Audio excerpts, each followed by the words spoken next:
పొదిలి పొగాకు రైతుల కోసం వెళితే ప్రజలు వేలాదిగా స్పందించారని అన్నారు జగన్. ఆ కార్యక్రమానికి 40,000 మంది హాజరైతే 40 మందితో వచ్చి రాళ్లు వేయాలని చూశారని జగన్ ఆరోపించారు.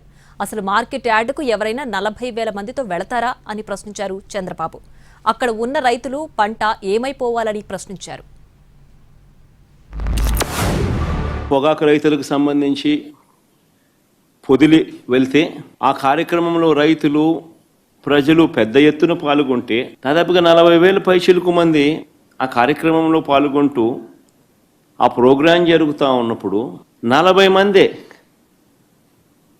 ఎంచినా కూడా అంతకన్నా ఎక్కువ మంది కూడా కనపడరు. 40 మందితో నువ్వు 40,000 మంది జరిగే ప్రోగ్రాం మీద రాళ్ళు వేయాలని ప్రయత్నం చేస్తావు. ఆశ్చర్యం కలిగించే విషయం అది. 40 మంది చేత గొడవ నువ్వు చేయిస్తావు, ఉల్టా రైతుల మీద నువ్వు కేసులు మళ్ళా పెడతావు. ఎందుకు నువ్వు మొబిలైజ్ చేసావని అడుగుతాను 40,000 మందిని. నువ్వే చెప్తున్నావు నేను 40,000 మంది వచ్చారని. ఎందుకు 40,000 మందిని మొబిలైజ్ చేసావు? ఫస్ట్ ఆన్సర్ దానికి చెప్పు. లా అండ్ ఆర్డర్ క్రియేట్ చేయాలనే కదా. మార్కెట్ యార్డ్లో పొగాకు కొనుగోలు చేసేది ఇక్కడికి 40,000 మందిని పంపిస్తే ఆ పొగాకు ఏమవుతుందండి? రైతు ఏమవుతాడండి? అంటే నువ్వేం చేసినా జరిగిపోవాలన్నా?